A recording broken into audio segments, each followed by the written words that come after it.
Kunja Vihari Radha Madhava Kunja Vihari Jaya Radha Madhava Kunja Vihari Jaya Radha Madhava Kunja Vihari Jaya Gopi Jana Vallabha Srivaradhari Jaya Gopi Jana Vallabha Srivaradhari Jaya Gopi Jana Vallabha Srivaradhari Jaya Gopi Jana Vallabha Srivaradhari Yashoda Nandana Braja Jana Ranjana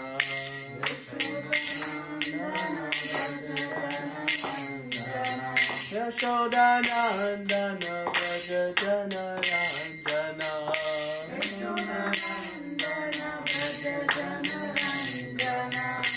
Yamunatira Vanachari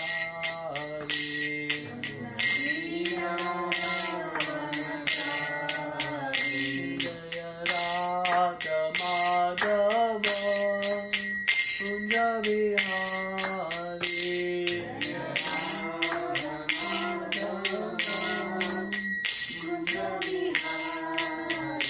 Jaya Radha Madhava Kunja Vihari Radha Madhava Kunja Vihari Jaya Gopi Jana Vallabha Srivaradhari Gopi Jana Vallabha Srivaradhari Yashoda Nandana Braja Jana Ranjana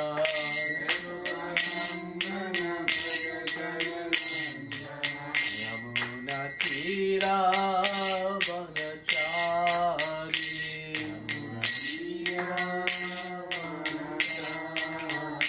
Jaya Radha Madhava Kunja Vihari Jaya Radha Madhava Kunja Vihari Jaya Radha Madhava Kunja Vihari Jaya Radha Madhava Kunja Vihari Hare Krishna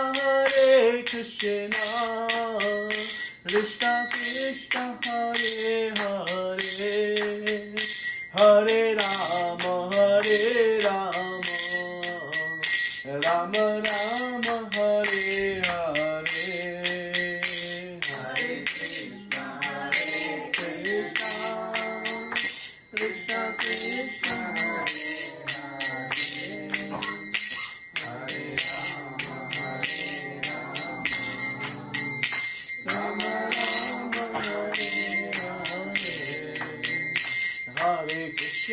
Hare Krishna Krishna Krishna Hare Hare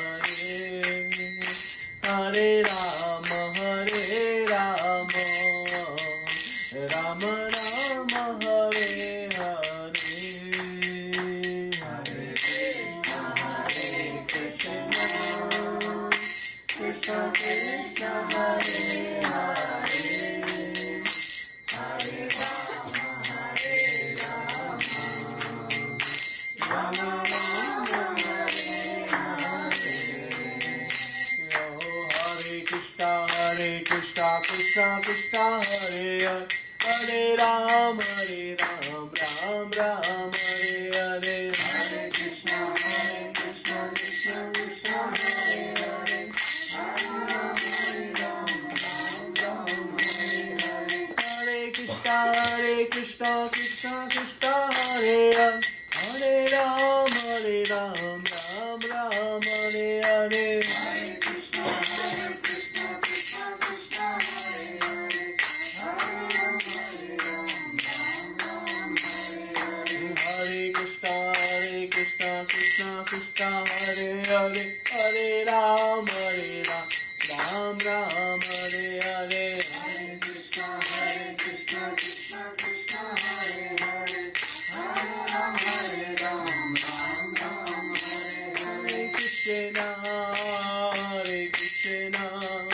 Jaya Jagannath Jaya Baladeva Mai Subhadra Jagannath Jaya Jagannath Jaya Baladeva Mai Subhadra Jaya Srinath Ji Jaya Bala Gopal Jaya Srinath Ji Jaya Giri Govardhan Jaya Srinath Ji Jaya Bala Gopal Jaya Srinath Ji Jaya Giri Govardhan Jaya Gauranitai Jaya Gauranitai Jaya Gauranitai Jaya Gauranitai Jaya Gauranitai Jaya Gauranitai Jaya Gauranitai Jaya Gauranitai Jaya Prabhupada Jaya Prabhupada Jaya Prabhupada Jaya Prabhupada Jaya Prabhupada Jaya Prabhupada Jaya Prabhupada Jaya Prabhupada Jaya Gurudeva Jaya Gurudeva Jaya Gurudeva Jaya Gurudeva Jaya Gurudeva Jaya Gurudeva Jaya Gurudeva Jaya Gurudeva Nitya Gaura Hari Bol Hari Bol Hari Bol Nitya Gaura Hari Bol Nitya Gaura Hari Bol Hari Bol Hari Bol Nitya Gaura Hari Bol Jai Nam Sankirtana ki Jai Shri Prabhupada ki Vishwamindra ki Om Namo Bhagavate Vasudevaya Om Namo Bhagavate Vasudevaya.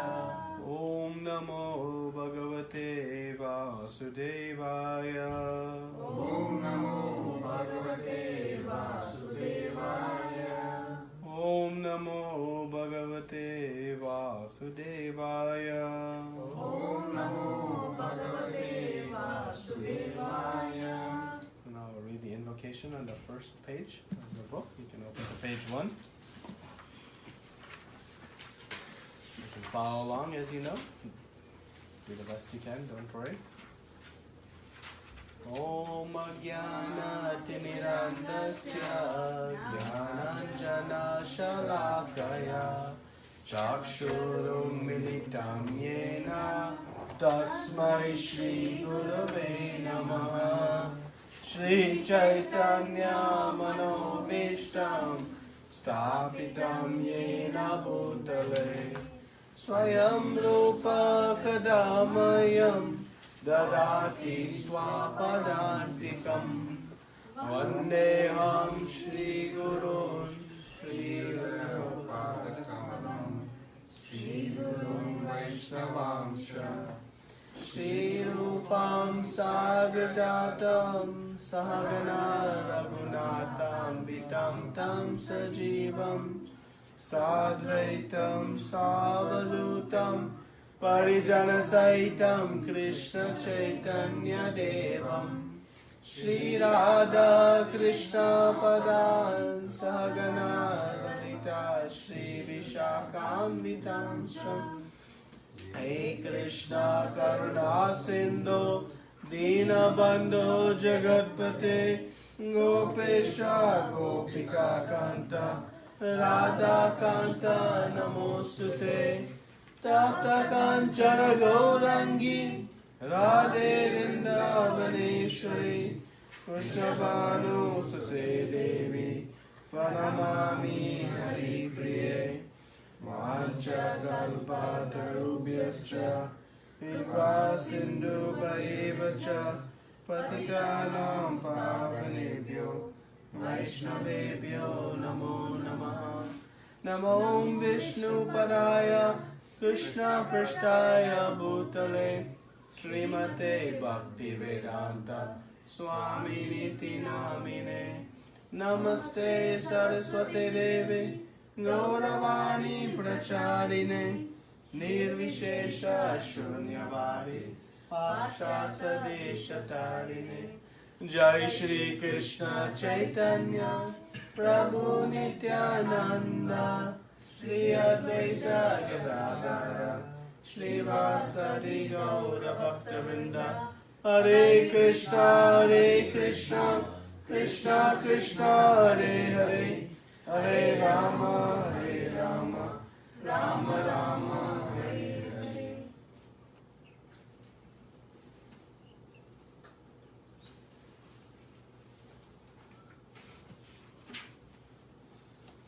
Hare Krishna. So, welcome to our continued study of Chapter 2. So, as always, we'll do a little recap from last week. So what verse did we discuss last week? Qualification of Guru. Qualification of a Guru. Yes.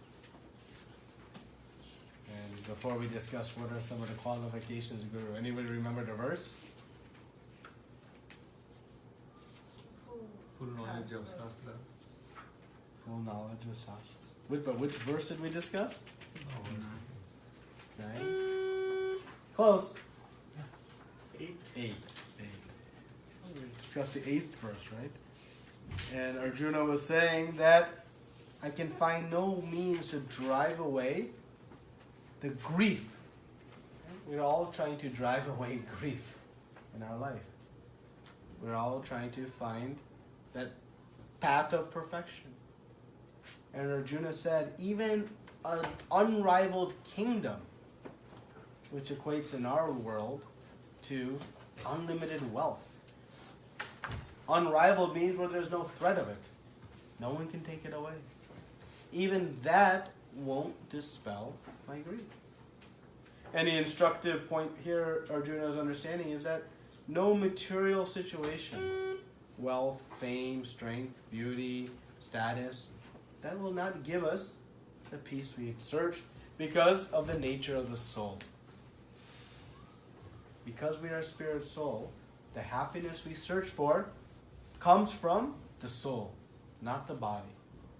And the soul, spirit, only mixes with spirit, meaning God. Just like if you put in a container oil and water, you may try to mix that. No matter how powerful a blender you put in it, will it combine? No, they will separate because they are incompatible. So similarly, the soul, the spirit soul, within this material world is an incompatible situation. It is like a fish out of water. We've used that analogy many times. So Arjuna is saying that no matter how much I mix the oil and water, it's not going to work. So then how to understand about the spirit soul, the supreme spirit? What is this nature? It's a very difficult topic.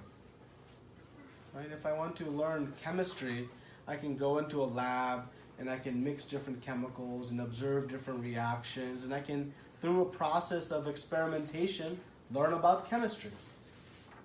If I want to learn about mathematics, I can see things, physics, right? We can experience.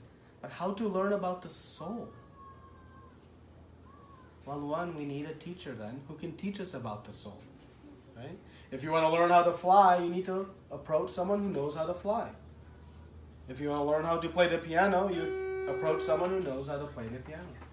So Arjuna is setting a great example for us. And then when we come to the conclusion, and somebody last week, I'm pointing on this side, maybe it was one of you two, said, we each must come to that point ourselves. That yes, I've tried to find this perfection, but it doesn't exist. And when we do, we must then find a teacher.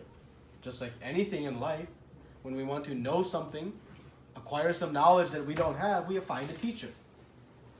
And that spiritual teacher is Guru. And so Arjuna was surrendering to Guru. Okay? So last week we talked about some of the qualifications of Guru. So what were some of the qualifications of a Guru? They should be well versed in Krishna consciousness. So they should be very well versed. They should have knowledge, deep knowledge. Acharya. What is the meaning of acharya? Who? The one who preaches and then he will follow. Yeah. You must practice what one preaches.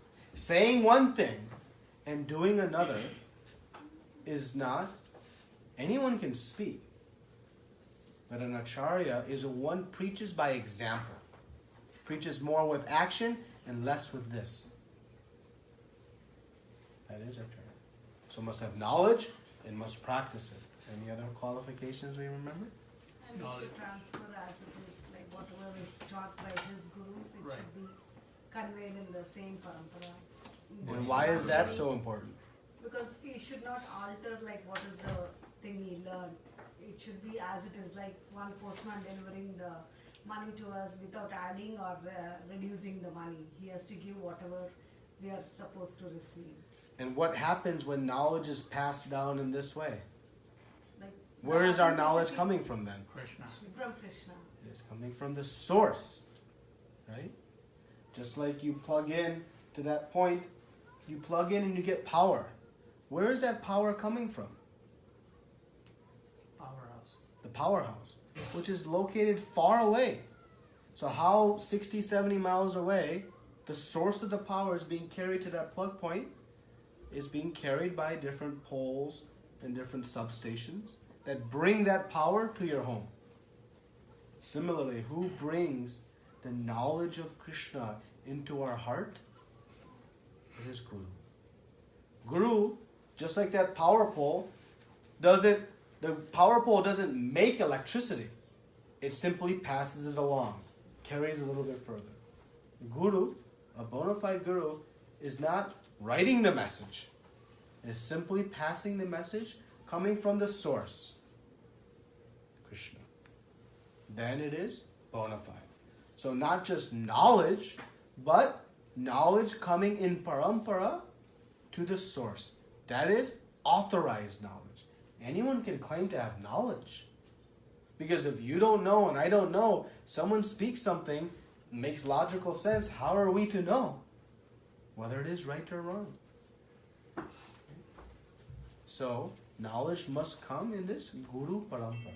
So must practice, must have deep knowledge so that anyone's doubts may be answered on the basis of Scripture. Okay? We have so many questions.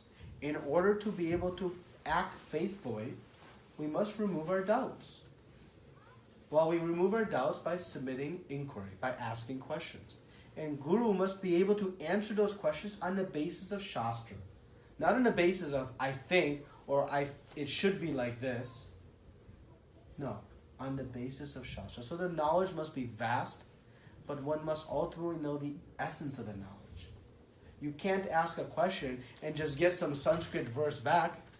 Just knowing Sanskrit, just knowing the Bhagavad Gita in its verse form won't necessarily be able to dispel our doubts. So any other qualifications we remember? Birth doesn't matter. So one of the birth doesn't matter. What does that mean?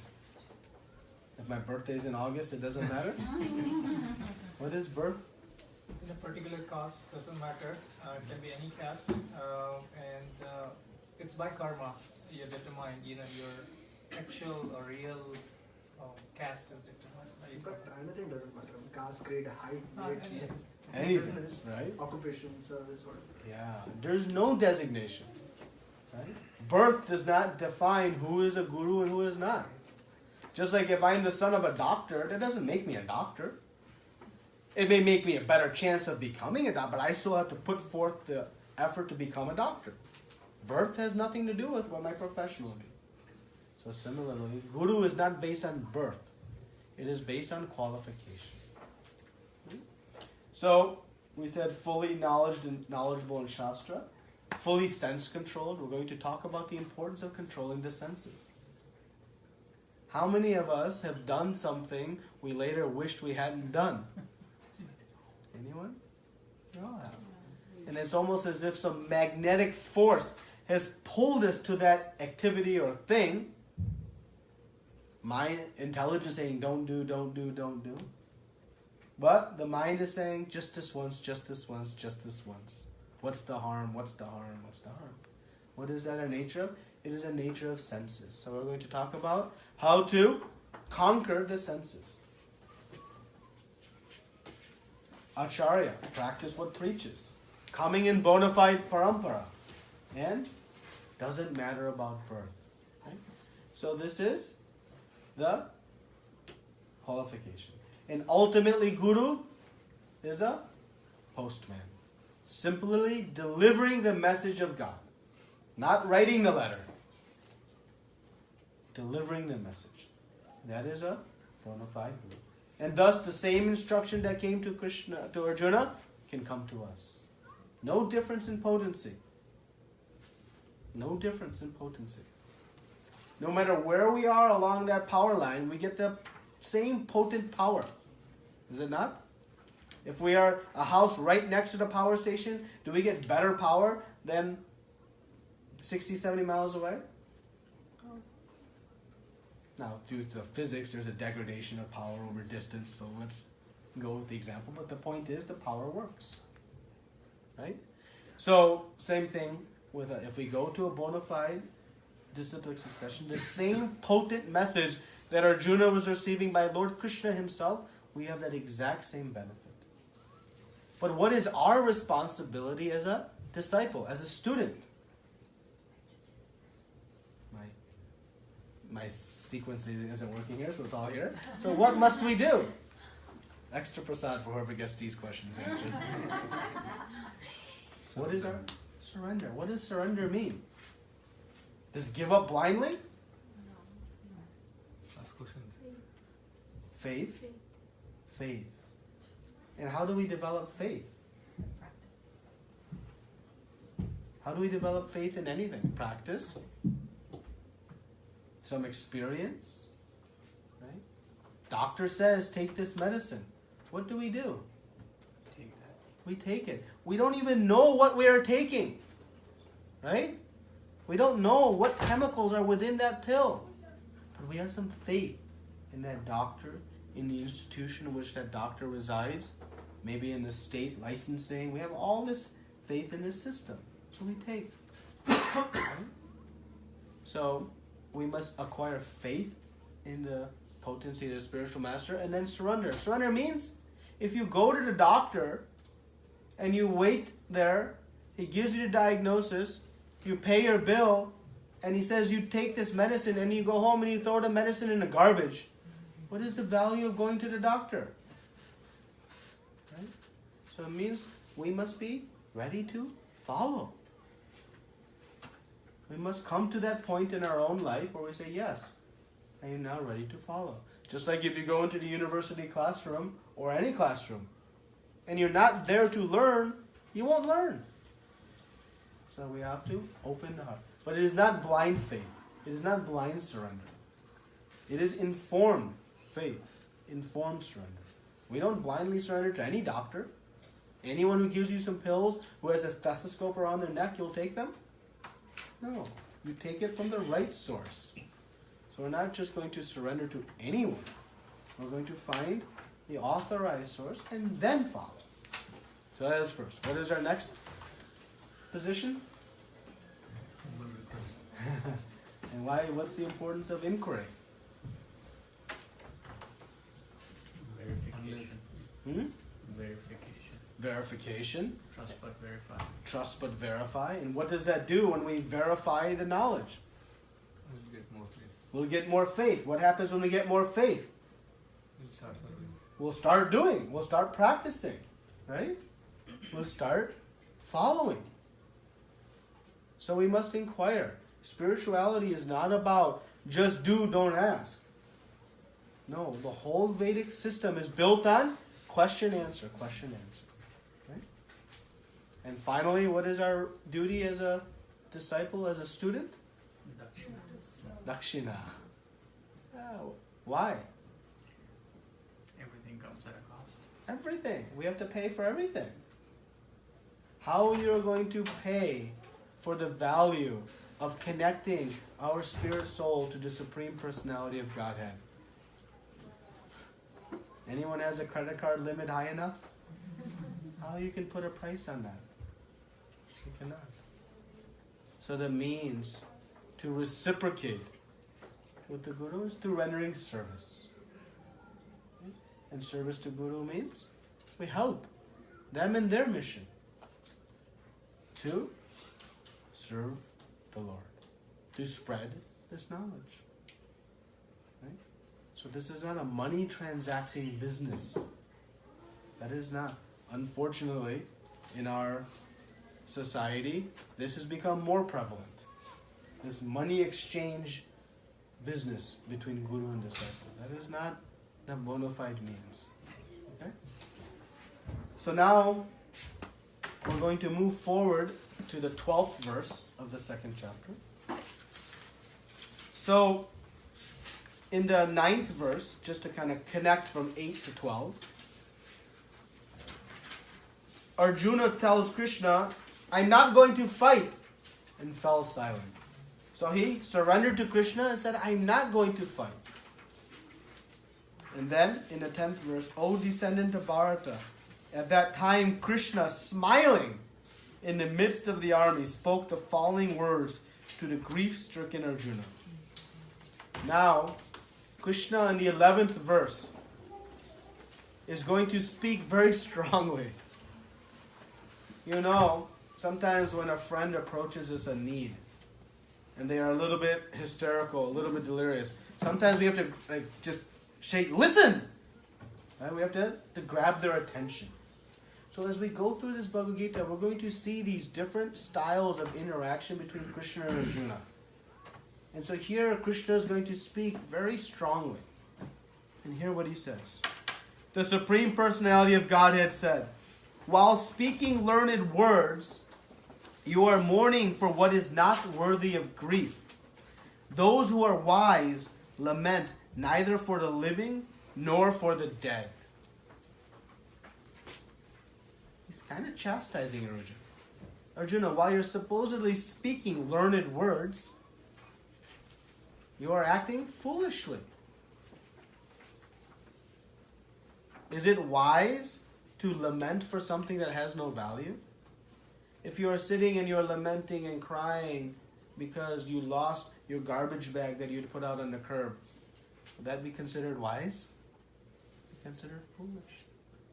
So Krishna begins his opening instruction here as he begins to speak on the soul.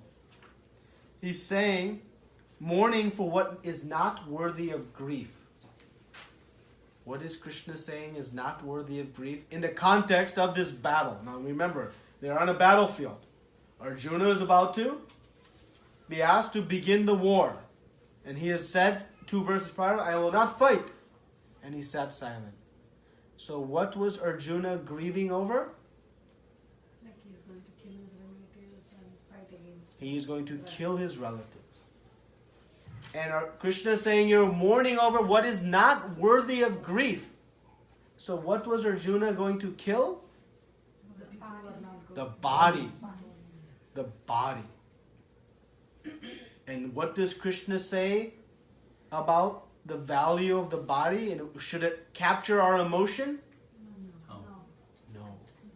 He says it is not worthy of grief. The wise neither lament for the living nor for the dead. Now there's a lot of detail in this verse, so we're going to move on to verse 12. But the point of the matter that Krishna is now going to speak is that our compassion, remember from that very first verse of this chapter, must go to the soul. The soul is worthy of our mourning, but not the body. And when that person is drowning in the water, we don't want to rescue just their clothes. We want to rescue the person within the water. And that person within all of us is the soul. So for the next 20 or so verses, up until the 30th verse, Krishna is now going to speak about the soul. He's going to give jnana, knowledge about this very subtle topic. Subtle means we can't quite put our hands on it. anything that is subtle, like if I say ether and try to understand ether, it's very difficult, right? If I say try to understand wood, yeah, I can touch, it's tangible. So the soul is a subtle topic. So Krishna is going to give very nice instruction over the coming verses about the nature of the soul. Because this is the foundation of everything that we'll build on. We must first remember and know we are spirit soul. We're not this body. Just like I am not this kurta. This is just a covering. And Krishna will use that example. That this body will actually change. The soul will change bodies as one changes their clothes from old ones to new ones. He's going to give that exact analogy. Right? So now let's see what he says in the 12th verse. So this is page 76. If somebody would like to read the verse. Never was there a time when I did not exist, nor you, nor all these kings, nor in the future shall any of us cease to be. Okay. Purport, we'll just read a paragraph at a time. In the Vedas, in the Katha Upanishad, as well as in Shvetavatra Upanishad, it is said that Supreme Personality of Godhead is maintainer of innumerable living entities in terms of their different situation according to individual work and reaction of the work. That Supreme Personality of Godhead is also, by his plenary portion, alive in the heart of every living entity. Only saintly person who can see within and without the same Supreme Lord can actually attain perfect and eternal peace. The same Vedic truth given to Arjuna is given to all persons in the world who pose themselves as very learned but factually have but a poor fund of knowledge. The Lord says clearly that He Himself, Arjuna, and all the kings who are assembled on the battlefield are eternally individual beings, and that the Lord is eternally the maintainer of the individual living entities, both in the conditioned and in their liberated situations. The Supreme Personality of Godhead is the Supreme Individual Person, and Arjuna, the Lord's eternal associate, and all the kings assembled there are individual eternal persons. It is not that they did not exist as individuals in the past, and it is not that they will not remain eternal persons. Their individuality existed in the past, and their individuality will continue in the future without interruption. Therefore, there is no cause for lamentation for anyone. Okay. So we'll read just the first few sentences of the next paragraph, and then we'll discuss.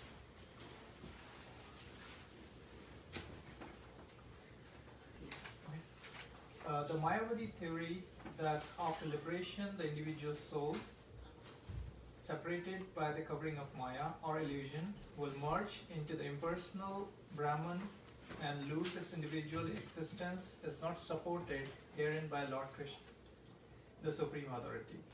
Nor is the theory that we only think of individuality in the conditioned state supported herein. Krishna clearly says herein that in the future also the individuality of Lord and others, as it is confirmed in the Upanishad, will continue eternally. This statement of Krishna is authoritative because Krishna cannot be subject to illusion. If individuality were not a fact, then Krishna would not have stressed it so much, even for the future.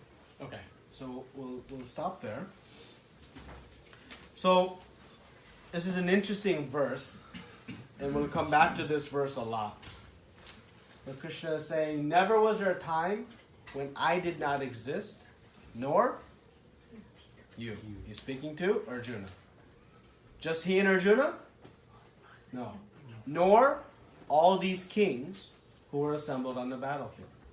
And nor in the future shall any of us cease to be.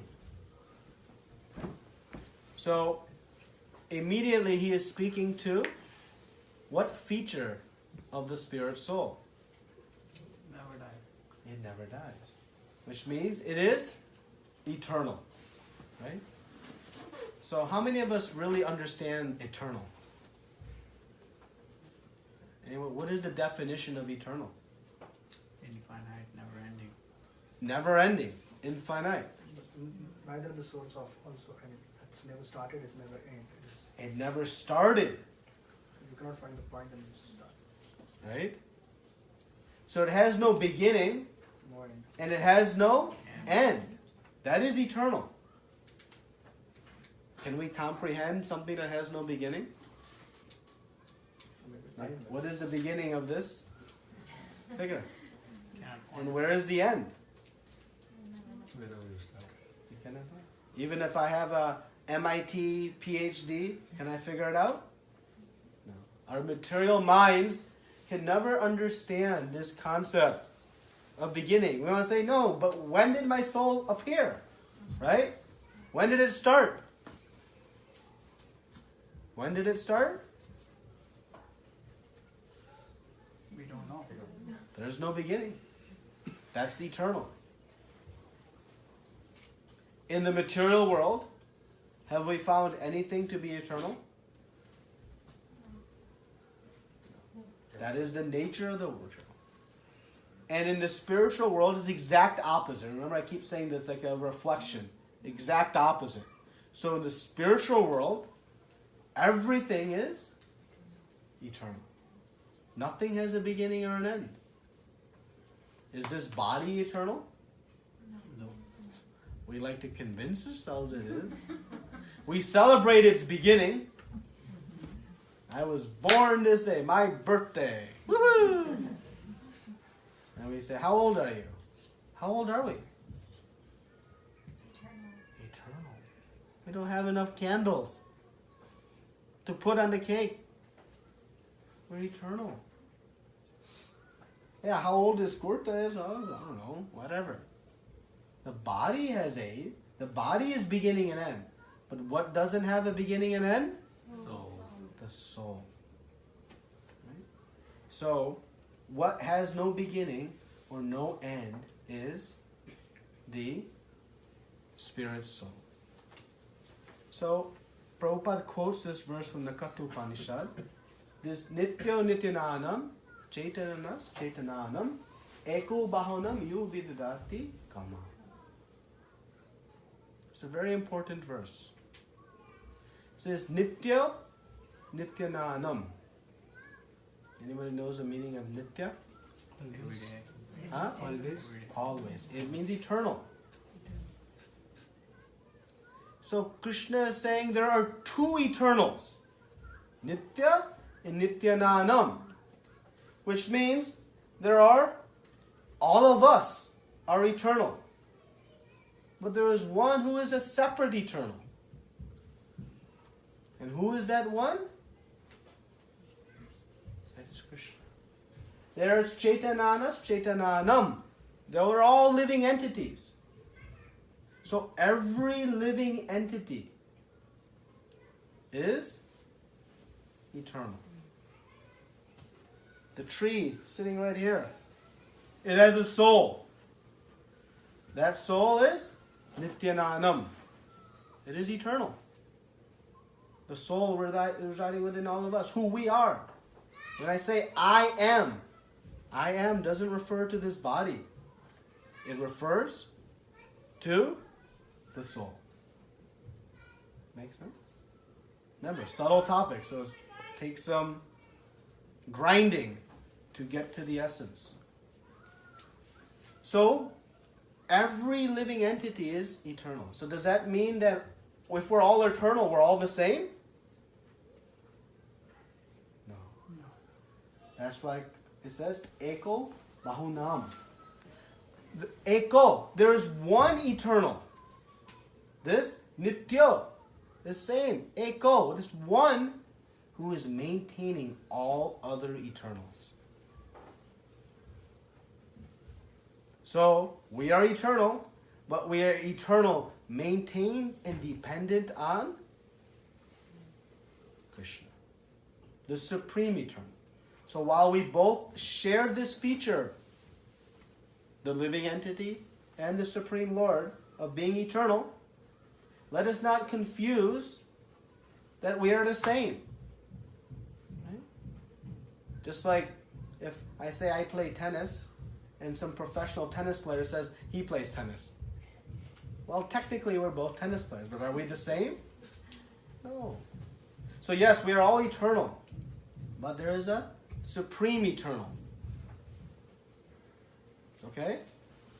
So, soul, when was its birthday? Doesn't have one. Not only we don't know, it doesn't have one. It's eternal. Don't try to wrap your brain around that. You'll spin in circles for the rest of your life. Because we can't figure that out. Because we have no experience of eternal. So we have to take it on fact. We have to take it on the knowledge of Scripture. Okay? But the Supreme Lord is the ultimate eternal. Right? Maintaining all of us. So Krishna says, never was there a time that I did not exist, he's saying, or you. So, then the question comes, how do we exist in the spiritual world? We know to some degree how we exist here. We look in the mirror, this is how I exist. I have pictures from before, I'll have pictures in the future, I can see how I exist. Anybody wonder, how do we exist in the spiritual world? So what did Krishna tell us? Never was there a time that I did not exist, nor you, so in the past. But also he says, nor in the future shall any of us cease to be. So he's making a very important point. Anybody want to care to guess or even understand what is the point Krishna is making here? There would not be a day when you would not be, you would still be as a soul, maybe in a different body. So there will never be a time when we don't be. Maybe the soul in a different body. Never, or maybe not for a long time? Never. Never. Meaning, eternally. It means our individuality is never lost. It's a very important point. Right now we know, we celebrate our individuality. Right? So much we celebrate the individuality of nations from their independence. We celebrate the individuality of people and their rights in certain countries. You know, the 18-year-old son or daughter celebrates their individuality when they express themselves to mother and father, and even the 5-year-old child expresses their individuality. This individuality is something that we pride ourselves on. I am my own person.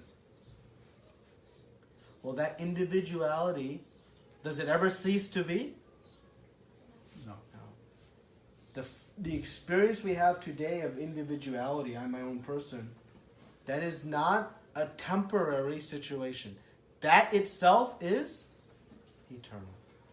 So what do we have in the spiritual world? And this is the Lord embracing one of His. The Lord has a form, and so do we. We have a body in the spiritual world. Is it like this body? No. Why not? I agree, but why not? Well, this is perishable. This is perishable. It's temporary. Does anything temporary exist in the spiritual world? No. So the body one has is a spiritual body. It may look like this, couple arms, couple legs, one head, couple shoulders, but it's markedly different. It has no internal machinery. This body has so much internal machinery. How many wires are there? How many bolts and screws and tape and that's what the body is. Tendons and arteries and veins and capillary, right? That's all the body. It's all machinery. But it wears down. But in the spiritual world, there is a spiritual body. It doesn't need to eat. Why not? Does this body need to eat? Does this body need to sleep? Does this body's back ache? Foot falls asleep? Hair falls out? Eyes start to dwindle? It's old age. But in the spiritual world, the body one possesses is eternal. It has no function like that. So this is the nature of one's existence. And there is great confusion around this topic. Because there is a lack of reliance on Shastra. But this is the how we exist in this spiritual world. So, sometimes in our philosophy we talk about moksha. Well, moksha is not about merging into something. It is not merging. Just like this drop of ocean water. This drop has individuality. Does it not? But as soon as it enters the ocean, what happens to that individuality? It's gone. You cannot decipher that specific drop ever again. You may pull out another drop, but its individuality is lost. So is this like our soul? No. How do we know? Well, in the start you said every soul is different. Every soul is different. And he specifically names you, me, kings. Krishna is giving explicit. Never in the past were we like this ocean, nor in the future will it happen. The beauty of the Lord's instructions is they are 360. There is no place to gap. It's complete, which makes it perfect, which it makes it applicable. So, this individuality, this ocean drop will lose its individuality. But we never lose our individuality. Now, some philosophers, and Srila Prabhupada begins to comment on that theory, is that after liberation, what happens? This is not the correct theory, but you may come across this theory, which is why Srila Prabhupada is commenting on it to explain it and then explain why it's not supported by what the Lord is saying. So what is the theory? You merge into Brahman. So I'm going to ask a trick question now. Can you merge into Brahman?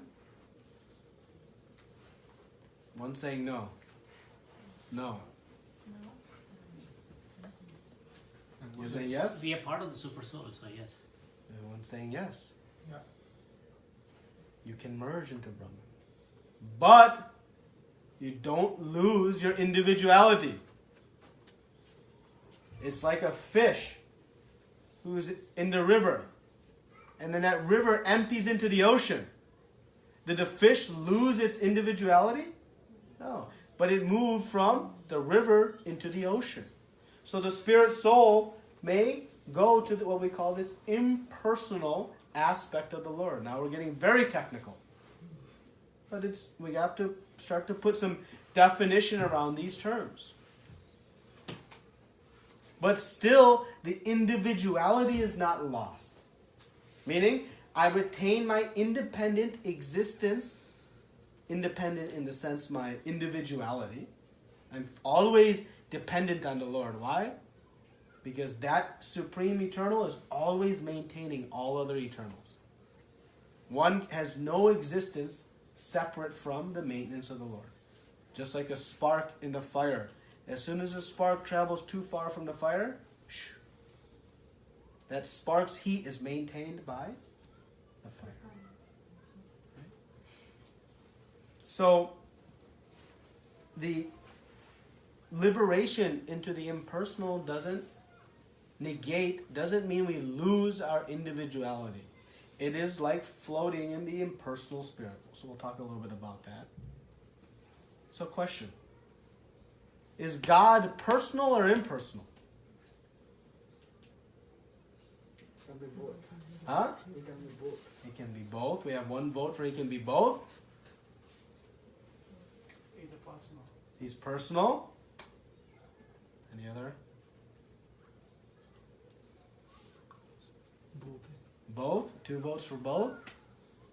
He is personal. He has a form, a specific form. It's been described in the Bhagavatam. His measurements of his head, limbs, and everything. So he has a personal form.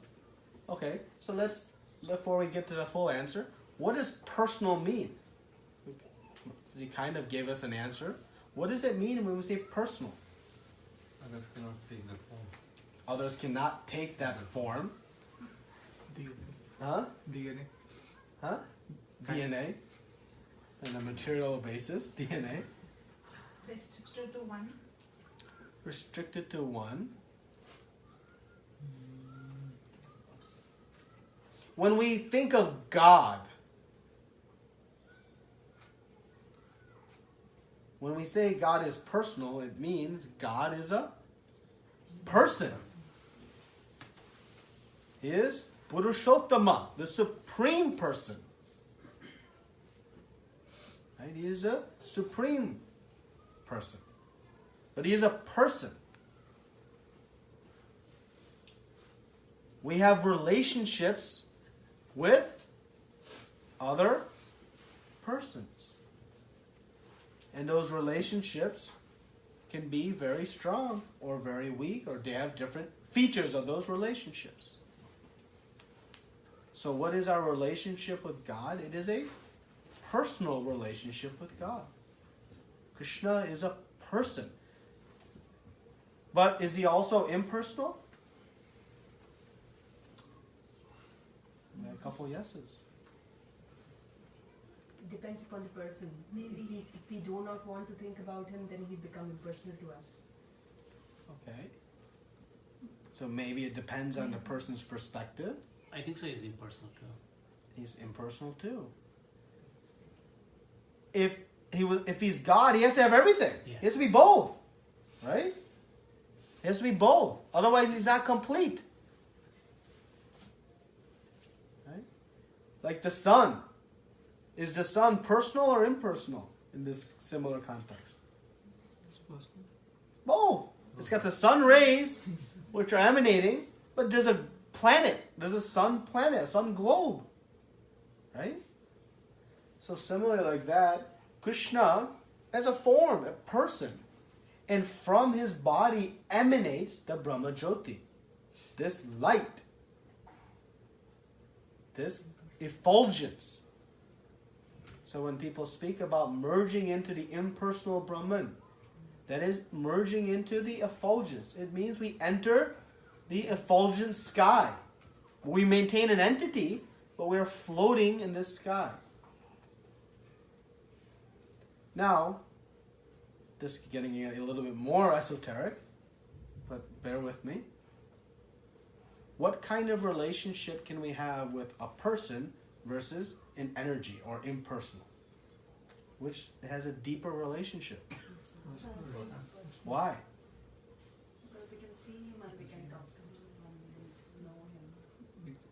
We Okay. can associate with our senses. We can associate with a sense. We Better can, bonding. better bonding. Is it not the ajnana maybe? In the spiritual world, even though you have a spiritual body, but you are still expressing yourself with the materialistic emotions. Materialistic in the sense, the emotions which are perceived better by the materialistic body, so to say. We have learned this physical body or personal experiences in this form, which is in pure form, so to say, right? And why do we, at a soul level, also we need to take the help of this imperfect worldly examples to really express or experience the emotions, which is anyway pure, right? So, I mean, either way, I think I believe it. It's just an opinion, and I don't know the truth of it, but either way, it could be both. Should be at the same level, at that level. Yeah. But whatever experiences we have here exist in their pure form in the spiritual world. So the moods and relationships and experiences we have here, they are a reflection of the original. And where does the original exist? In the spiritual world. So if we have relationships here, where do the nature of relationships come from? The spiritual world. And they all come from Krishna. So whatever we love in this world, it exists in its purest form in our love in the spiritual world with Krishna. Now think about that for a moment.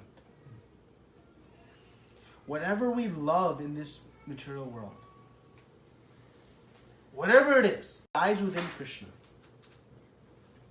Which is why he is the complete person. Meaning, within Krishna, there is no relationship, no mood, no characteristic that we long for separate. He is the all-in-one destination of our love. And that's hard to get our hands around. Very difficult to grasp. But just file that away. All that we love in the world around us exists in its pure form with the Supreme Lord. But we must remember the Lord has a personal feature and an impersonal feature. And our relationship with the Lord, we can choose whether we want an impersonal relationship or a personal relationship. It is up to us. Krishna will explain. And then in the 12th chapter, Arjuna is going to ask, my dear Lord, which is better, this impersonal or personal relationship? Arjuna is going to ask. Why? Because we all have that question also.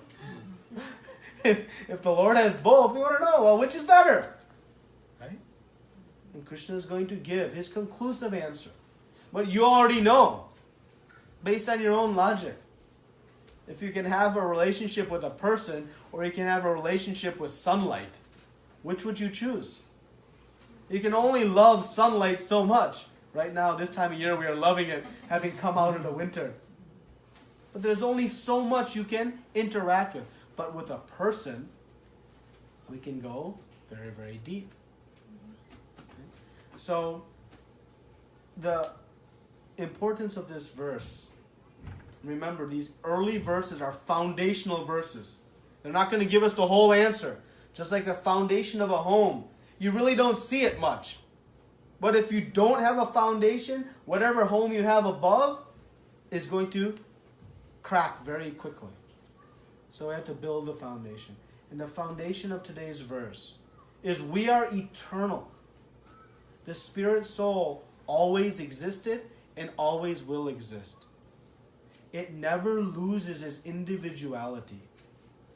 The individuality is an eternal fact. No beginning and no end.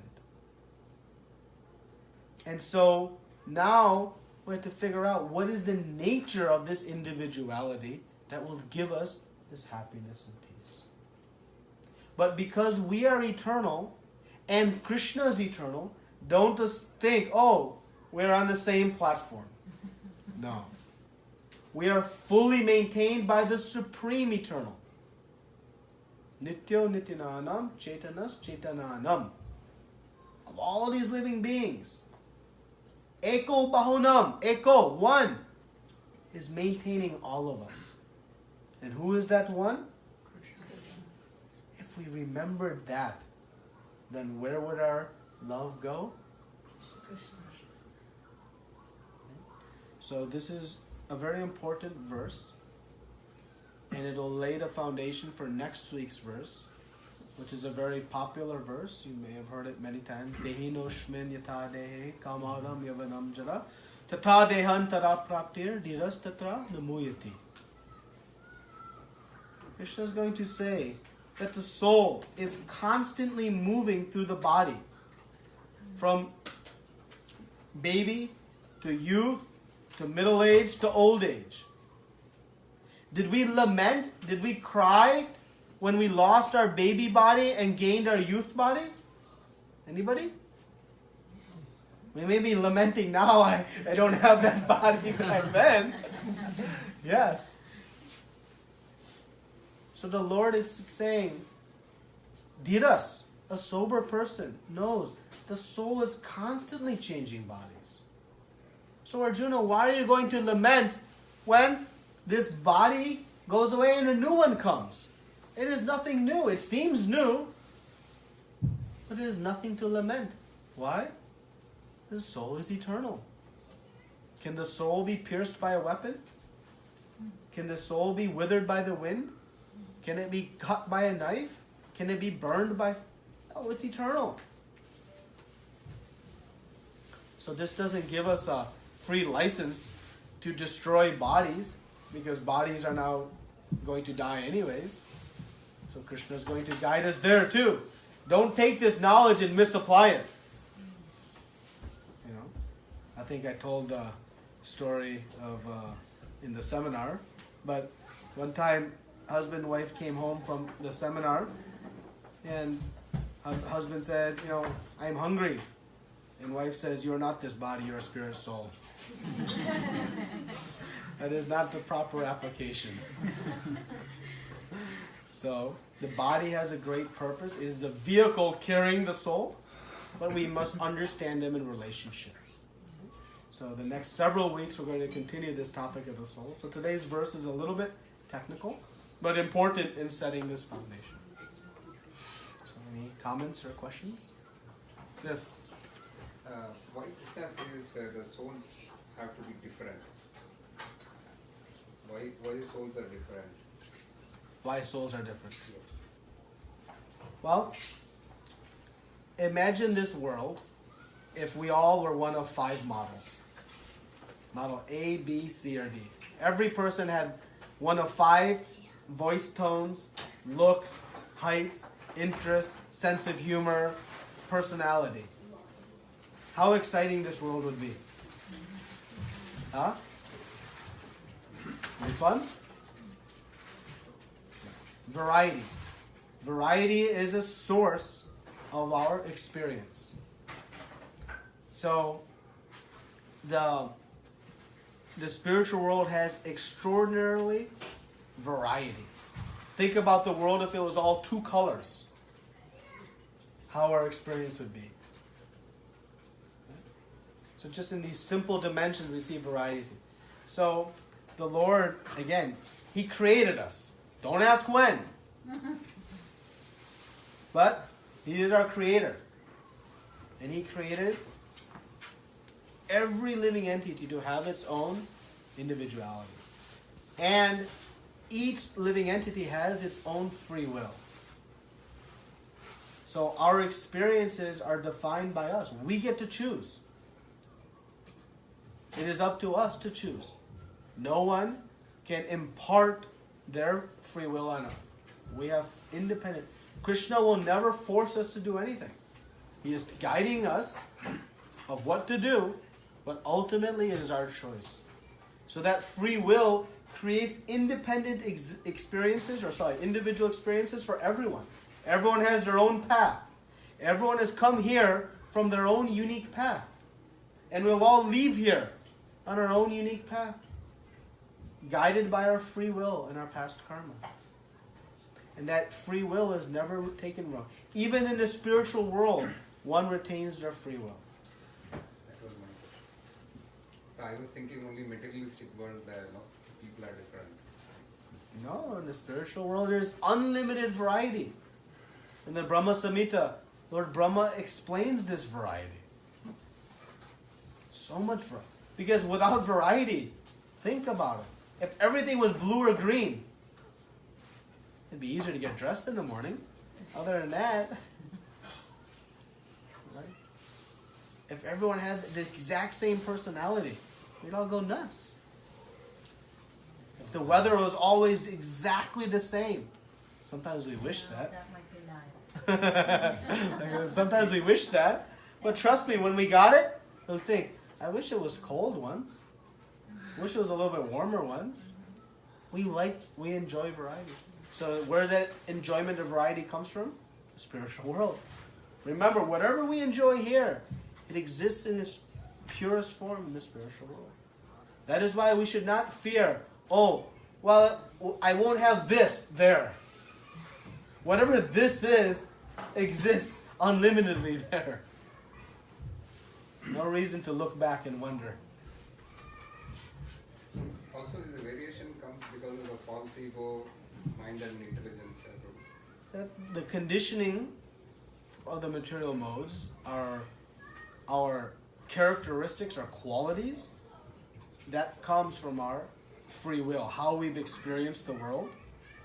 So that makes us what we call conditioned or kind of nurtured into a certain way, which gives us our own nature, right? Some are more excitable, some are more calm, some are more pleasant, some are more bitter. Like, where it all comes from? It comes from one's past experiences. But that's also changeable. By new experiences, that can change. Even spiritual. One second. Your question? Even God Himself took many incarnations, so He wants to be different. Yeah, that's a nice point.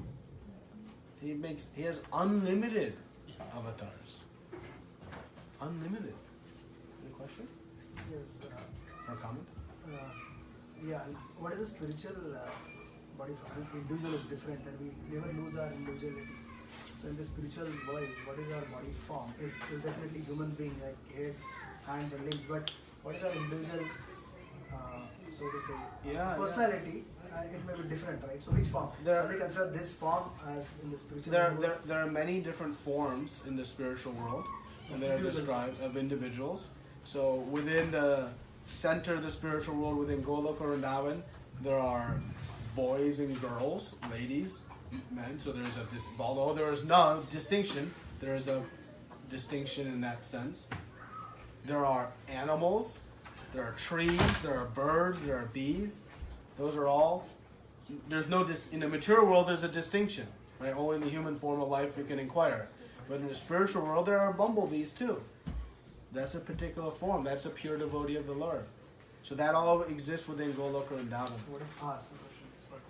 Okay, I'll come to that in a second. And then within the different Vaikuntha planets, there are also different forms. In many Vaikuntha planets, you can maintain a four-armed form that resembles Lord Narayan. So you maintain a four-armed form. To some, that is very opulent and pleasurable. So even within the spiritual world, there are different types of forms one can take. So now, what is our form? Well, that is not known to us, but it is known to Krishna.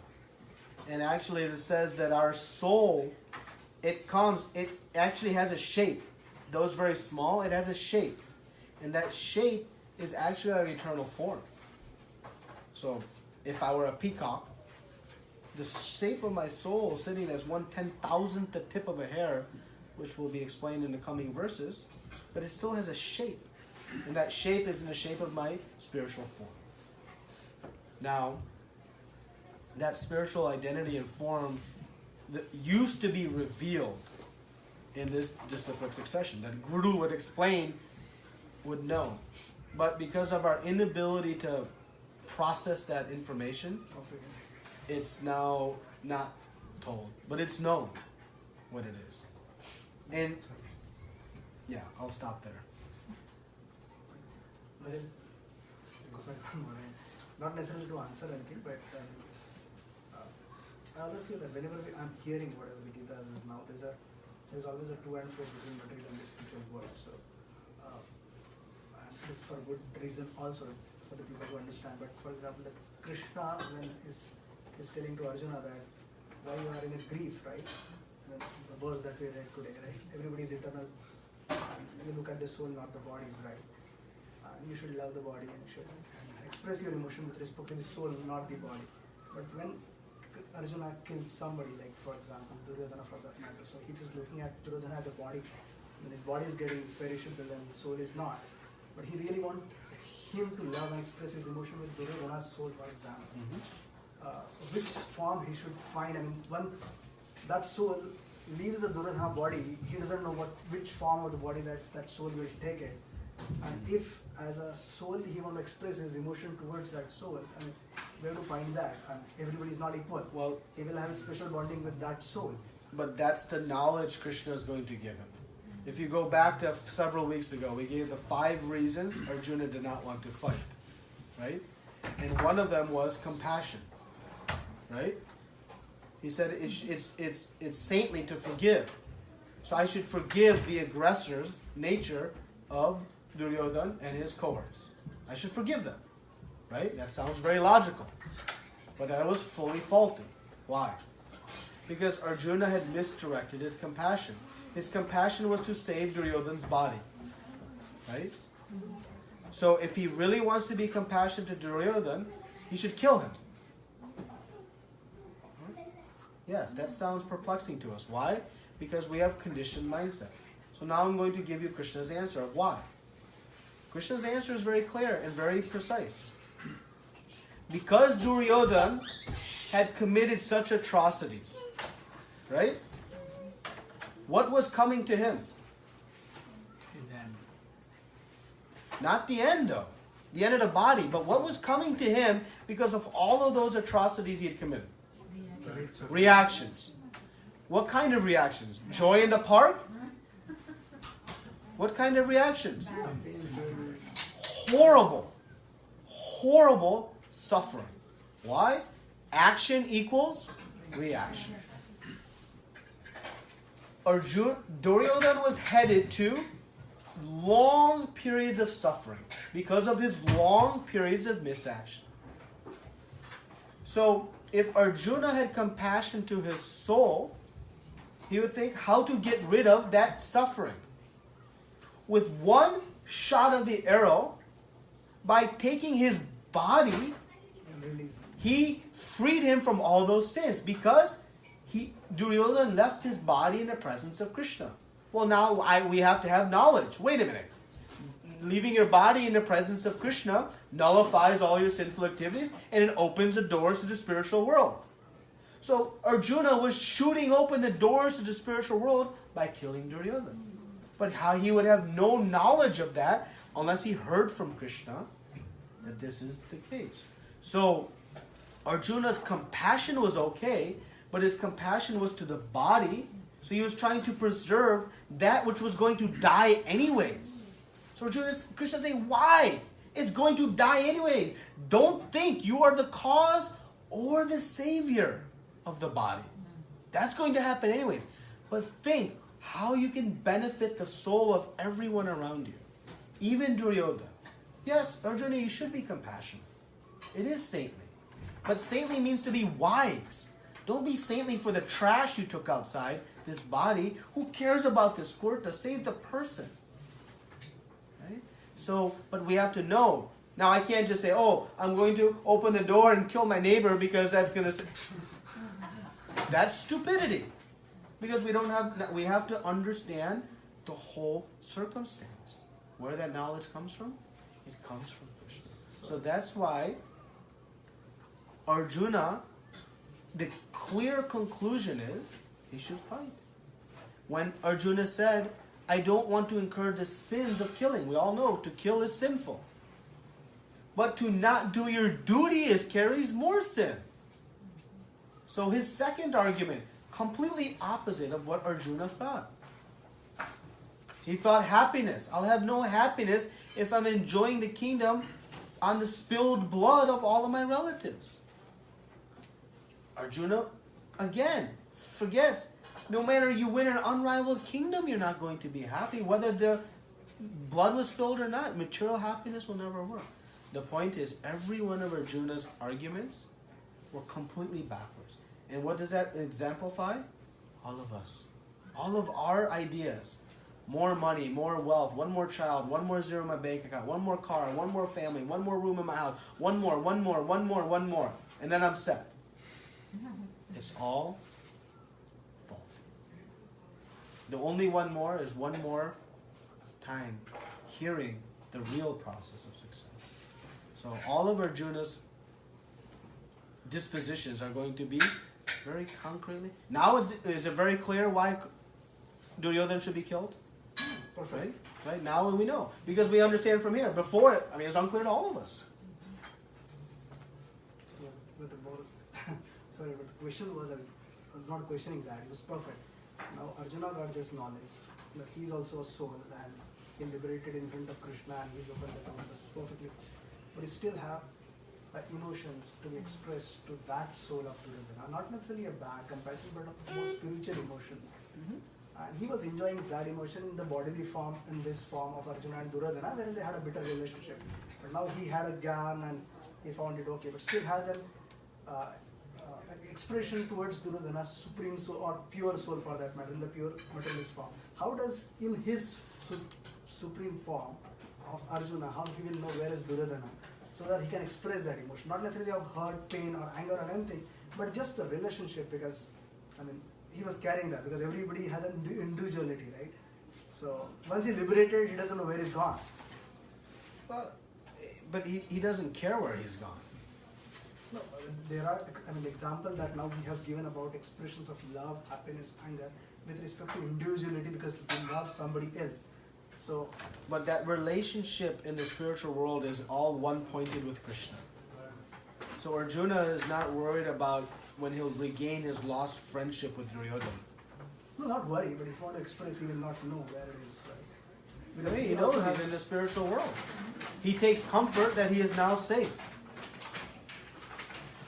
But the reason that we're asking that is because Arjuna wants something in that relationship with Duryodhana. But when you have full knowledge, the only relationship we are in want of is with Krishna. Because everything we want is within that. But then it doesn't mean everybody has individuality or not. All billions and billions of souls will have same avatar or same form or a different form. It doesn't matter then, because then I only have a relationship with Krishna. Then why it needs to have a different people, having different individuals? Because you can make a choice whether you want to be with Krishna or not, and so can I. You can make a choice that I want to go fast. I can make a choice I want to go slow. I can make a choice you don't want you. We all have the individuality is our free will, but our relationship is one, because we are all part and parcel of one source. We don't have different fathers. You have mother and father you love. I have my mother and father. Those are material relationships. But you and I have one supreme father. One. Eko.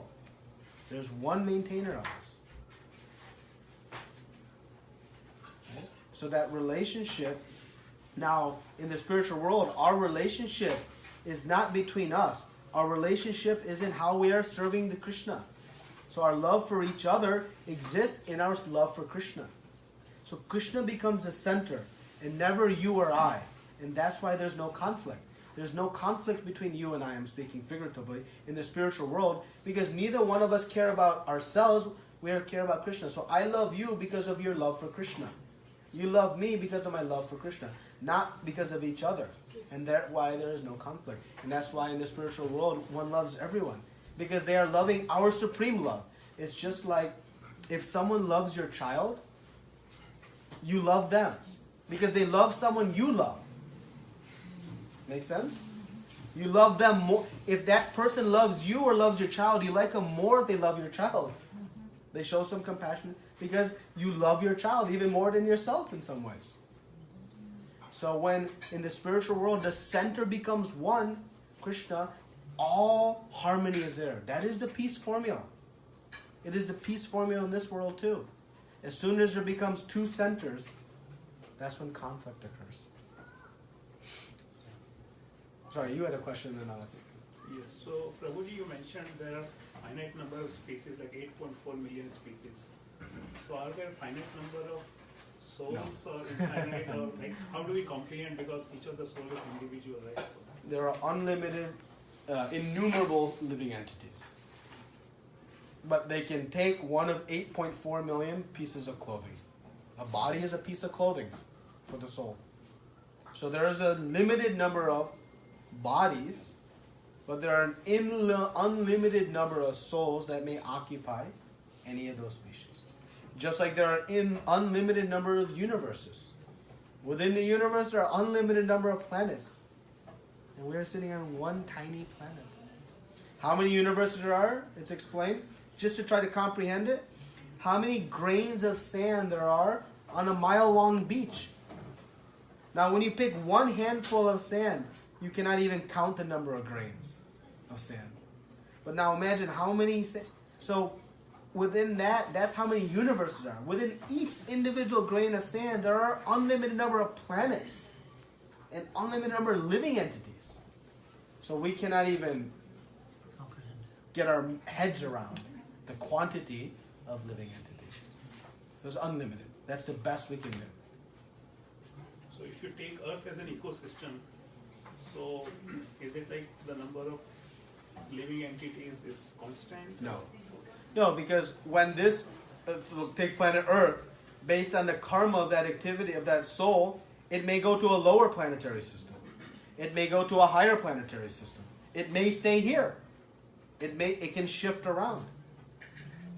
So based on how you do, based on you'll leave this universe and go back home.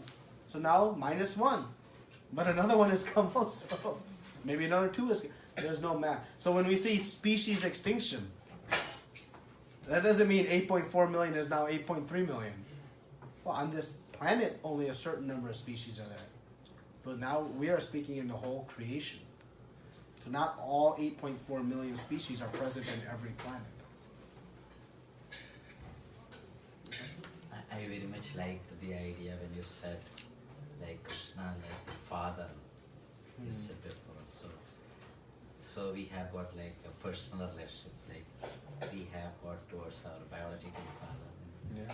So like in Christianity also that the same concept, like The Holy heavenly Father. Yeah, the Holy Father. Yeah. And we are all brothers and sisters. So not like, persons.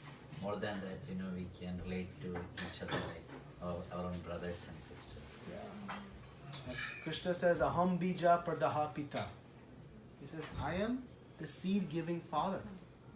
Pita. He says, I am his father. So what is our relationship? We're all siblings. We should coexist very lovingly together in our relationship with our father.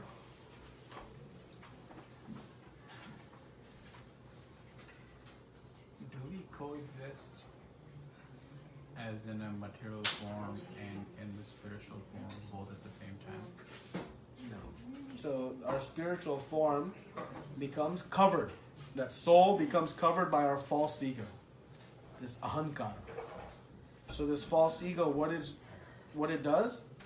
It convinces us, I am this body, I am not spirit soul. So why do I struggle realizing I am spirit soul and I'm not this body? It's so easy of a concept, but why is it not so prevalent? Because of this false ego. What does false ego mean? Ego means I am. False means a false sense of I am. I am this body is false. I am soul is true. So ego is not bad.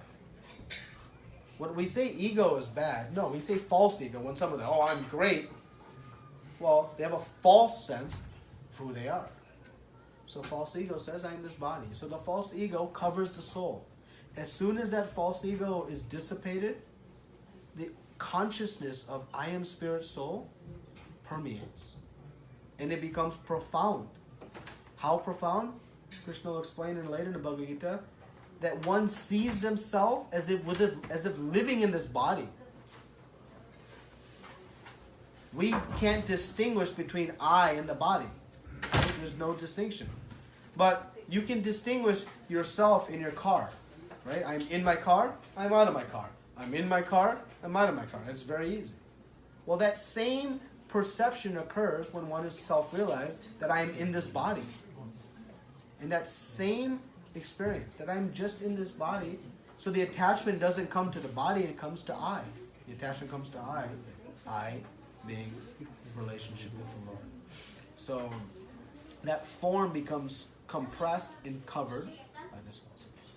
So in short, life is all about the pursuit of realization of the self. Okay. The self-realization is Brahma Bhuta Prasanatma Nashotati Nakankshati Sama Sarveshu Bhutanam Mad Bhakti Labate Param. Does pure devotion come? When one realizes self, then one becomes fully happy. Prasanatma. No more lamenting, no more hankering. Nothing. All these things dissipate when one realizes I am a spirit soul. So once a person has Krishna consciousness and he left this material body and he's a spirit soul, which he earlier was, so now he's moved to the spiritual world. And he resumes his spiritual form. Right. So he will never take a material body again. That's correct.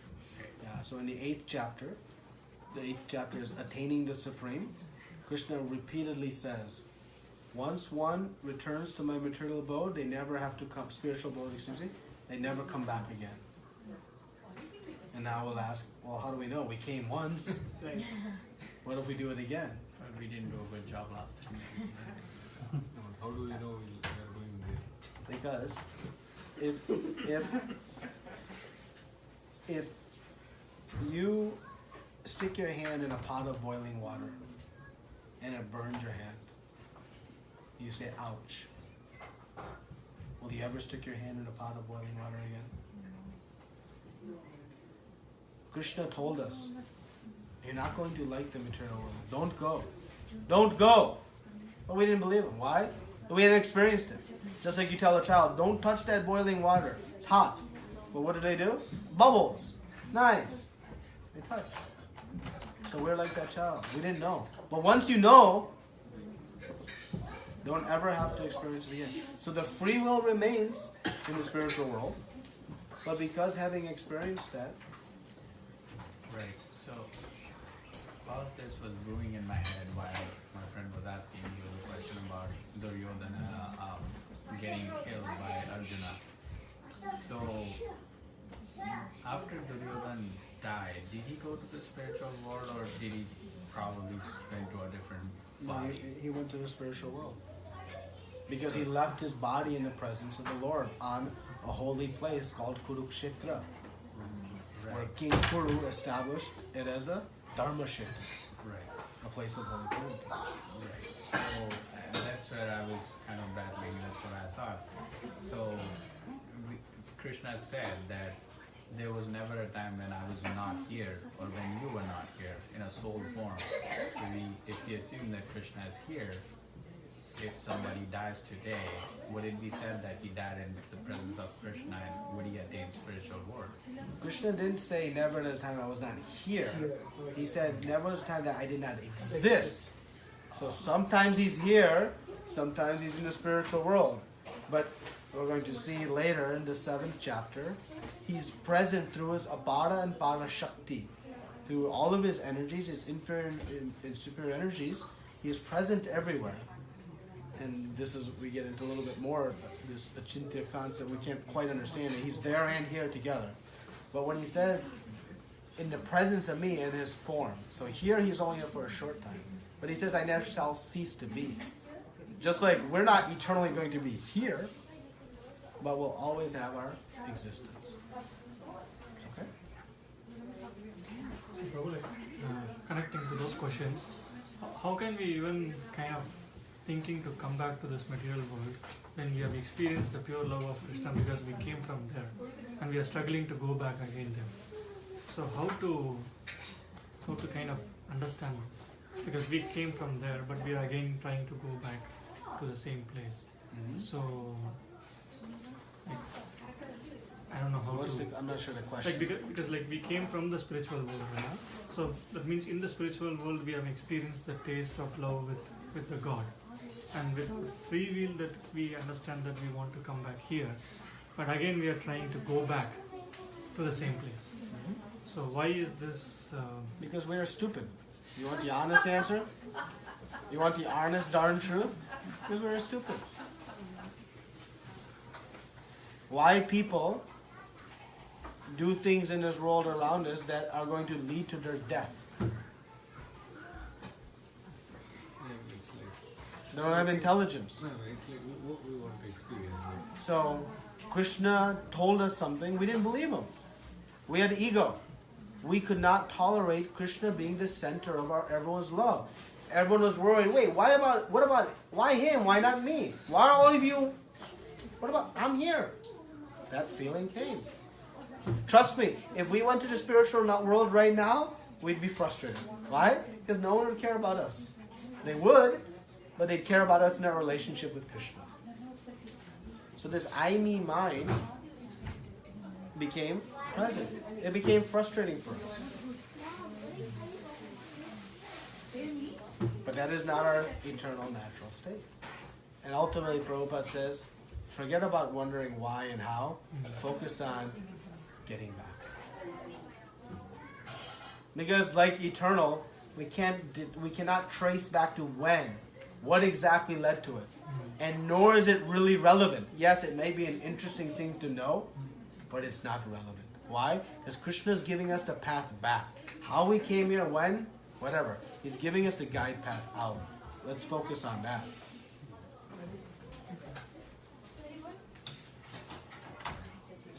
Yeah. Is there any choice for the soul to enter to the soul world or to any another world? Yeah. Antakale chamameva smaram muktva kalevaram ya prayati samadbhavam. That if one thinks of Krishna at the time of death, he achieves them. Then he says, yam yam pupi smaram bhavam tyajantate kalevaram. Whatever one thinks about at the time of leaving this body, that they attain.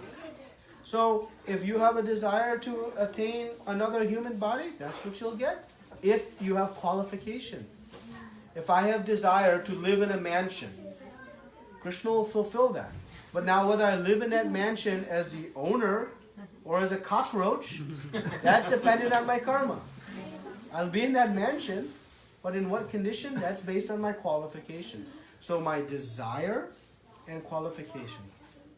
So the mind, intelligence, and false ego, they carry the soul to its next body. Based on the desires of the mind. So at the end of this life, if one desires to go back to the spiritual world, that's where they'll go. If one desires to go to Troy, Michigan, again, desires and qualification. So we have to qualify also. So it is up to us. It is always up to us. So, is there a way to kind of like reset your qualification? Because I just feel like, with, you know, the way that I grew up and everything, like I grew up like non-vegetarian and everything. So I feel like, am I gonna have a longer battle? Or Sarva dharmam pritya ja mamekam sharanam vraja aham tvam sarva papebhyo moksha yishwan masucha. Krishna gives us the ultimate assurance of this question. He says, this is his concluding instruction in the 18th chapter. He says, now you give up everything and just surrender unto me. I will deliver you from all of your sinful reactions. Aham tvam sarva. I, aham, sarva.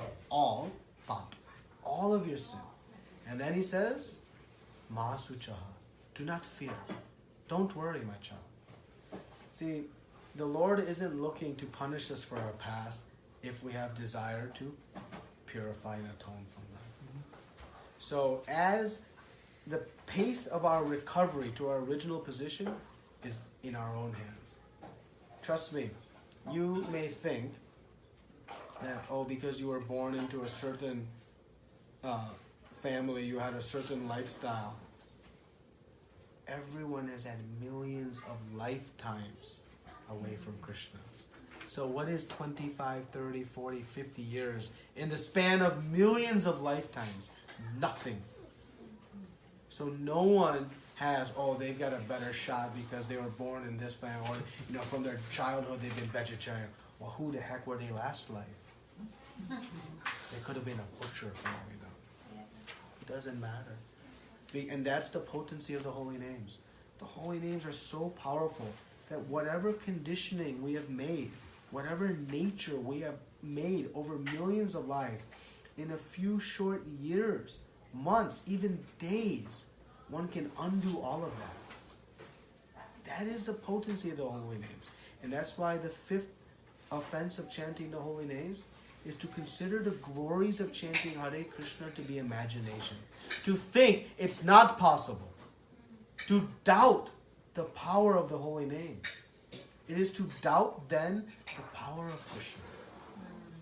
To doubt the potency So no one is unqualified. No one is thinking, I have done so many bad things in my life, I can't touch this Bhagavad Gita. No. Just by coming and hearing and chanting, one can overcome all of that. How fast? Instantly. Krishna says in the 12th chapter, to my devotee, I am their swift deliverer. He used the word swift. Why? To say it's fast. He says at once one can overcome Maya. How? Mahamevaya prapadyante. If he surrenders unto me, Maya mitam tarantite. This Maya, gone. This illusion, I think I'm this body, gone like that. As soon as one surrenders to Krishna. So, how fast it happens is in our hands. Krishna is waiting the next moment. It is said if one chants the holy names of the Lord once in pure state, that is sufficient to go back to the spiritual world immediately. Just once. So why we have to chant 16 times? Because hoping one day we'll chant it once. And until then we'll purify and get a little bit closer, a little bit closer, a little bit closer. And eventually it'll happen. So have great faith. What we did the last 10 years, 20 years, 30 years, we don't even know what we did the last 10 lifetimes. And it's all, and that's why Krishna says, Ma Suchaha. He says, do not fear, my dear child. Don't worry. I got you. And throughout chapter, particularly in chapters 7 through 12, Krishna is assuring us over and over again, I am here to protect you. I will bring you back home on the path as soon as you begin to practice devotional service. It is me who will take responsibility. You don't even have to worry. What more love the Lord can show to us in reciprocation for our love? Actually, nobody loves us more than the Supreme Lord. Nobody. It is incalculable. And we just have to begin to experience it. And that is why we chant, we hear, we honor prasadam, we go to the temple, we begin to experience the love of Krishna. So shall we chant and experience the love of Krishna? Yes.